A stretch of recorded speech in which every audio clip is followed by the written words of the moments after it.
మన తెలంగాణలో మొట్టమొదటి ఫ్యాక్టరీ అవుట్లెట్ మన ముకుంద జ్యువెలర్స్ లో లైట్ వెయిట్ ఆభరణాలు కలెక్షన్స్ ఎన్నెన్నో అన్ని జ్యువెలరీస్ పై VA కేవలం 2 to 12% మాత్రమే. విచ్చేయండి ముకుంద జ్యువెలర్స్. నైరుతి రుతుపవనాల రాకతో రాష్ట్రంలో పలుచోట్ల ఈదురుగాలులు, ఉరుములు, మెరుపులతో కూడిన వర్షాలు కురిశాయి.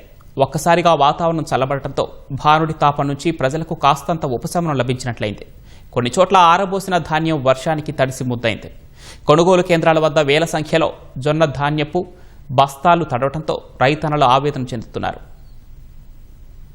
కేరళతో పాటు తమిళనాడులోకి ప్రవేశించిన రుతుపవనాలు 2 రోజుల్లో మరికొన్ని ప్రాంతాల్లోకి విస్తరించేందుకు పరిస్థితులు అనుకూలంగా ఉన్నట్లు వాతావరణ శాఖ తెలిపింది. నైరుతి రుతుపవనాలు చురుకుగా ఉన్నాయని, 4-5 రోజుల్లో తెలంగాణలోకి ప్రవేశిస్తాయని హైదరాబాద్ వాతావరణ శాఖ వివరించింది. జూన్లో ఆశాజనకంగా ఉందని, సాధారణం కన్నా వర్షాలు ఎక్కువగా కురుస్తాయని పేర్కొంది. నైరుతి రుతుపవనాల రాకతో రాష్ట్రంలో చాలా ప్రాంతాల్లో ఉరుములు, మెరుపులతో కూడిన వర్షం కురిసిందని వాతావరణ శాఖ తెలిపింది.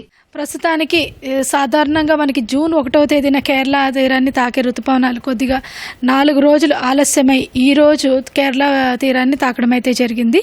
దాదాపుగా ఈ రోజు నుంచి కొద్దిగా ఆశాజనకంగానే రుతుపవనాలు కదలికల్లో కనిపిస్తూ ఉంది.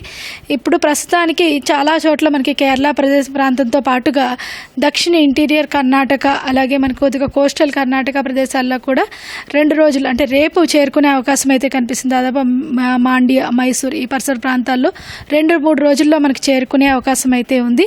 అలాగే కదలిక కొద్దిగా వేగవంతంగా ఉండి ఆంధ్రప్రదేశ్, రాయలసీమ, దక్షిణాంధ్ర అలాగే తెలంగాణలో కూడా 3 నుంచి 4 రోజుల్లోని అంటే దాదాపుగా 8-9 తేదీల్లోని తెలంగాణలో కూడా చేరే అవకాశం అయితే కనిపిస్తుంది. రుతుపవనాల ప్రభావంతో రాష్ట్రంలోని పలు జిల్లాల్లో వర్షం కురిసింది. కరీంనగర్, జనగామ, సిద్దిపేట, మెదక్, కామారెడ్డి, వరంగల్ జిల్లాల్లో ఈదురుగాలులు, ఉరుములు, మెరుపులతో కూడిన మోస్తరు వర్షాలు పడ్డాయి. పలుచోట్ల కురిసిన వర్షానికి వాతావరణం చల్లబడింది. ఇప్పటికే ఖరీఫ్ కోసం నారుముళ్లు వేసుకున్న రైతులు సరైన సమయానికి వర్షం కురుస్తుండటంతో అన్నదాతలు ఆనందం వ్యక్తం చేస్తున్నారు.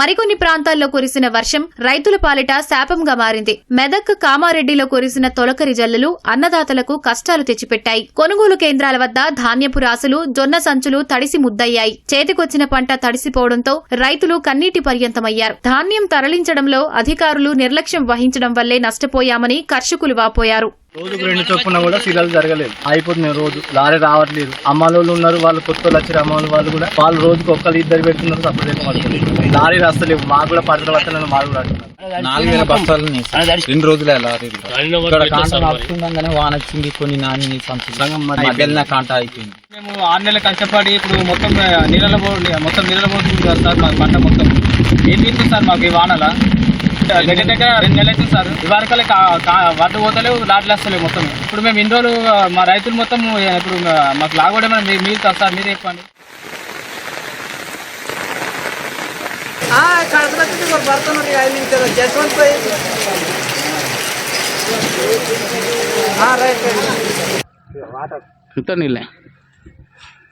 నీళ్ళు మొత్తం నీళ్ళునే నీళ్ళు మొత్తం మొత్తం ఖరాబ్ అయితే